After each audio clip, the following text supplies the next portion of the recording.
We're getting ready for spring with a show all about making our porches beautiful outdoor retreats.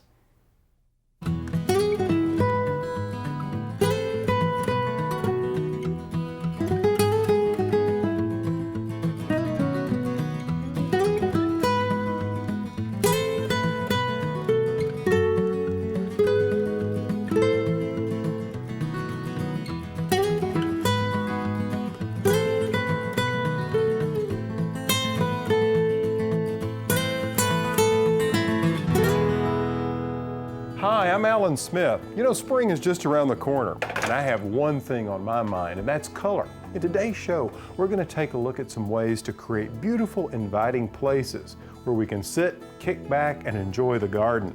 Places like my loggia or covered breezeway. I know after a hard day of tilling in the soil, watering plants and moving containers around, nothing feels better than to relax here. On one side, I can look out to my rondelle, which is usually full of bloom, and my vegetable gardens. And then on the other side, I can gaze down a shady path. It was relaxing spaces like this that inspired us to travel to this home for a front porch makeover. And just look at these colorful plants. We'll also talk about citrus and get some ideas on how you can grow your own. I know oranges, grapefruits, and limes were staples around my house over the winter. I use citrus in everything from crafts and decorating projects to my favorite recipes. And you won't want to miss this tasty treat. We'll find out how to make this citrus-inspired dish a little later in the show. Now, I don't know about you, but there are certain places where I really like to shop, particularly when it comes to plants. So why don't we go to one of my favorite nurseries and dive into color in a big way? That's right after the break, so don't go away.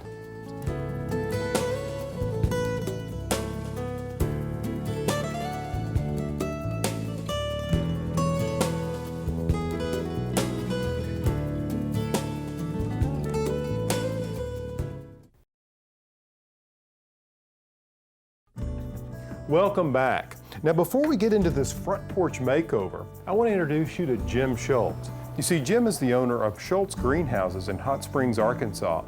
When we stopped by the nursery to see what possibilities we might have in store for our front porch makeover, Jim took us on a tour and told us a little bit about the plants that might work well on your front porch after the threat of frost has passed.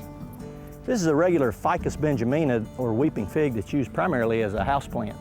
We like to use it as a porch plant or an outdoor sun plant just because it's much easier to grow in the outside environment than it is in the house. It doesn't drop leaves. You can get a topiary type look with these, or you can have them in bush form. They're real adaptable to different conditions, but outside, particularly on a sunny porch that maybe has a western exposure that it's hard to get things to grow on, these are plenty tough, plenty heat tolerant, much better outside than they are inside the house. We also like a Dracaena marginata to grow outside. It's another primarily house plant, or used mostly that way. But out on a porch in a shady area, it's not a sunny, but in a shady area you can get a cylindrical, tall look. You can get kind of a southwestern spiky look like a yucca would, but in a shady place. Some other things that we like for porches that typically are inside plants, but we like them outside, are things like Nephthyitis, crotons. The rubber plant's another inside house plant that can be used outside a lot. It's good in a shady area, makes a nice full look. Things like Chinese evergreens and bird's nest ferns are great for out on the porch. They're primarily shady area plants.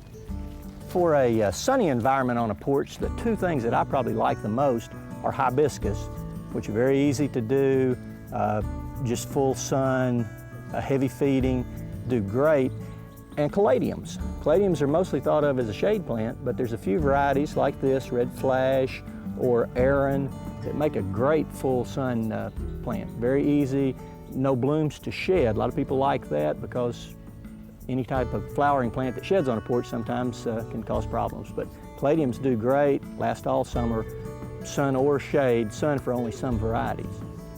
Okay, now we've got a colorful plant palette to work with. After the break, we'll put all of this color to work and transform this front porch. Ideas you can try at home, coming up next.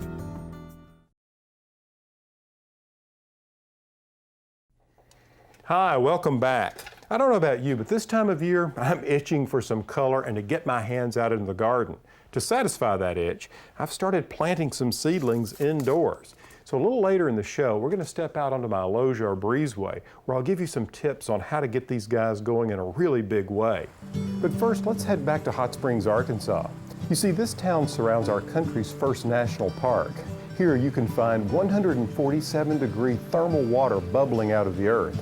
This turns to steam which rises into the sky against a backdrop of lush green mountains. As you wander downtown, you'll pass historic Bathhouse Row and find trails that take you up to lookouts where you can get a bird's eye view of the city. We decided to do a front porch makeover at a home just a short drive from downtown using some of those fantastic plants Jim Schultz showed us earlier. Plants like Dracaena, Coleus, Caladiums, and Ficus. So here we have what I call a Louisiana cottage-style home. A hallmark of this style is the sloping roof line and the deep front porch that nearly wraps around the entire structure. Large windows and French doors look out onto the porch. The flooring is a terracotta-colored brick paver done in a basket weave pattern, but the pattern changes right at the front door. Here you see a herringbone design surrounded by a circle. The porch posts form a rhythm of clean vertical lines, and these are made of rough timber painted to match the color of the home.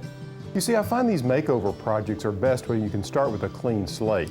There's nothing like having a blank canvas to work with. So we removed everything from the porch except for a few key elements, like the vintage Adirondack chairs which were purchased by the homeowner when a historic Spa City hotel was slated for demolition. You know, for me, one of the nicest components to an Adirondack chair are the wide arms which are perfect for holding a beverage when sitting back and relaxing on the porch. Now, just off the home's dining room, we've created 2 outdoor rooms. The first is a seating area complete with rugs and some side tables.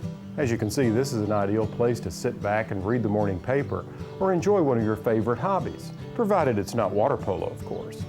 The second outdoor living area on this side of the porch hosts a dining table. This antique wooden table and chairs can remain outdoors thanks to water seal paint.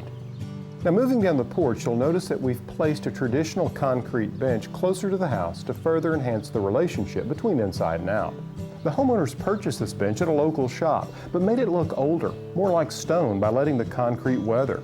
Now, for tips on aging concrete, just check out my website. That's pallensmith.com. And finally, the front steps of this home are accented with the handsome foliage of coleus, ferns, and caladiums. And there you have it. From a blank slate to a comfortable outdoor living space. Even the family dog agrees. Now, some of you may express concern about placing your plants so close to doors and windows with the idea that they might attract and harbor pests like ants and spiders. Well, if you start to notice ants, you can interrupt their marching pattern, if you will, with a sharp shot of water. If the ants persist and return, you might consider laying out an ant block along the perimeter of your home. Ants will think this is food and take it back to their colonies, and before the little pests can make it inside, they die. All right, if you're interested in growing your own porch plants, starting seedlings is a great way to get a jump start on spring.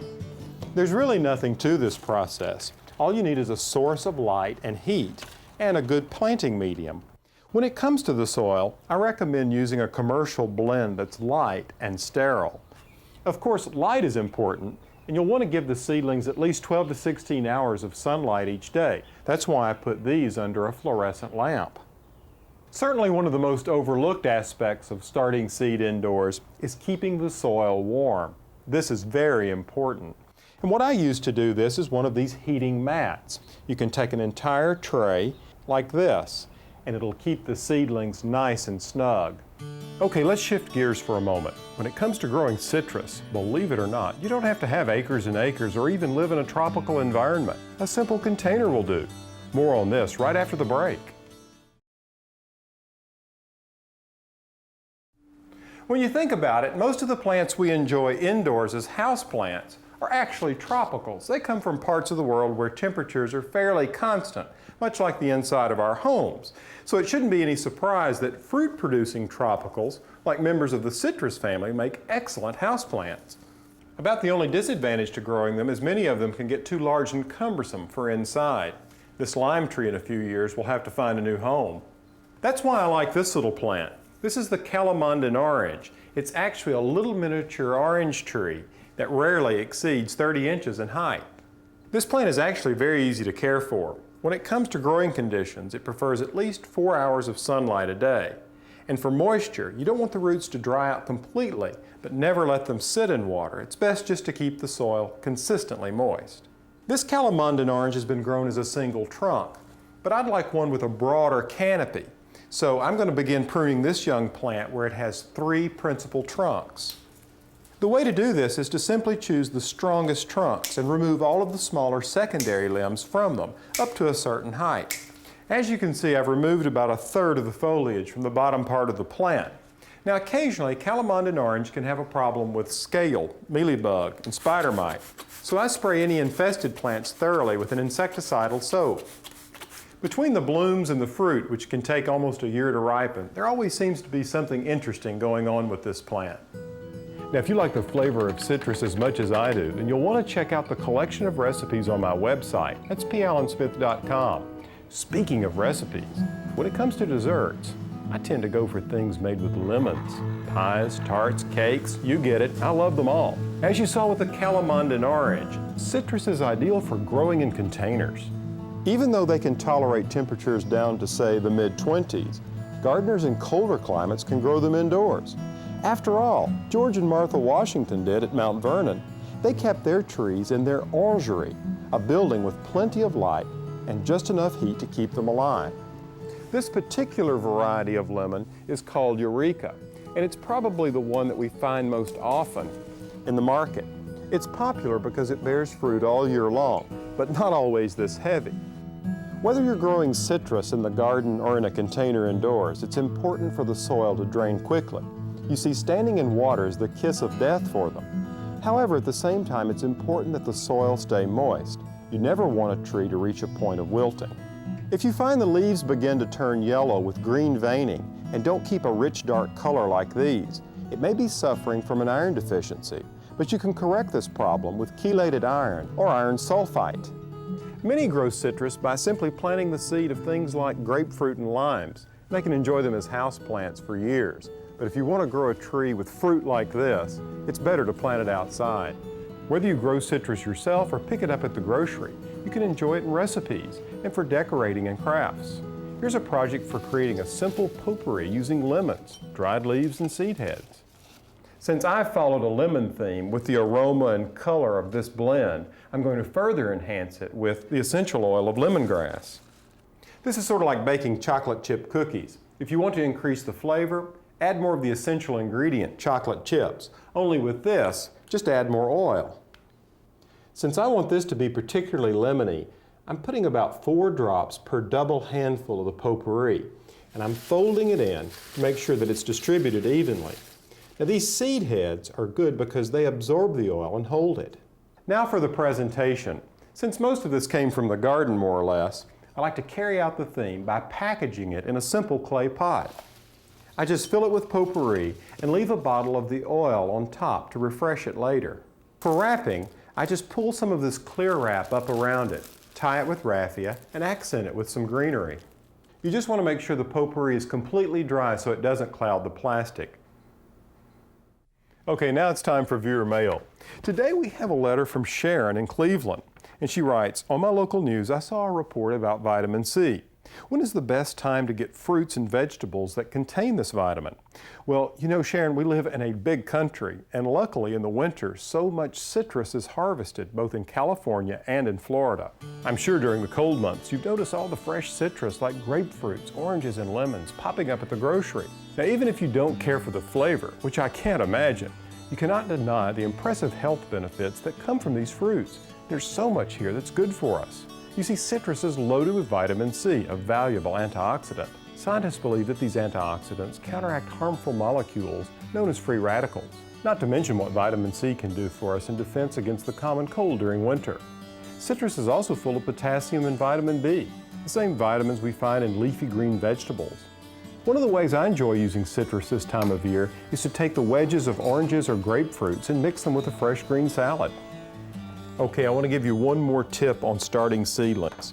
You see, you want to start with a really good potting soil. And the other thing to keep in mind is moisture. And one of the things that I like to do is make sure that there's plenty of moisture available to these youngsters as they come up. So I use a water-retentive polymer. Not only does it help retain moisture, but also nutrient. And it only takes about 2 tablespoons per gallon of potting soil. Okay, coming up next, a delicious recipe using citrus. It's a real treat to find little neighborhood restaurants like this one called Capello. Let's step inside and see what they've got cooking up for us. All right, today we're going to work with Alaskan halibut. This is the finished product. This is the one we're going to cook. It's a white, meaty fish. It's mild in flavor. We're going to cook this in the style of the Mediterranean. However, first, I always like to use lemons to enhance the flavor since it is a mild fish. Always use extra virgin olive oil when you can because it really enhances the flavor of this dish. And so while the pan's getting hot, we're going to flour the fillets on both sides, shaking off any excess flour.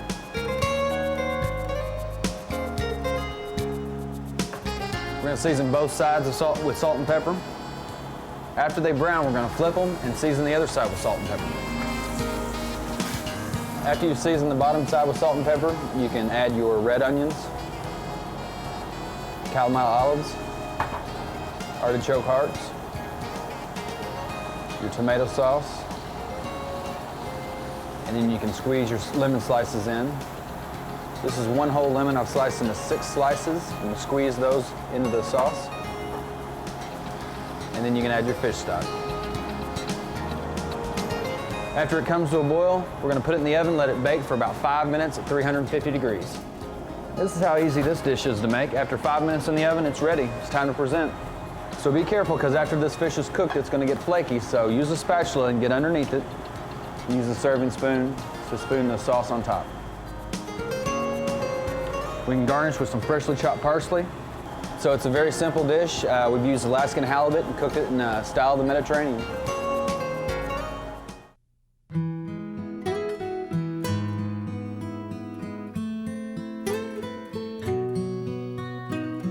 In this garden I dream of a bed of flowers. Bluebirds sing of the beauty all around us. And every time the sun comes out, I can't help but smile.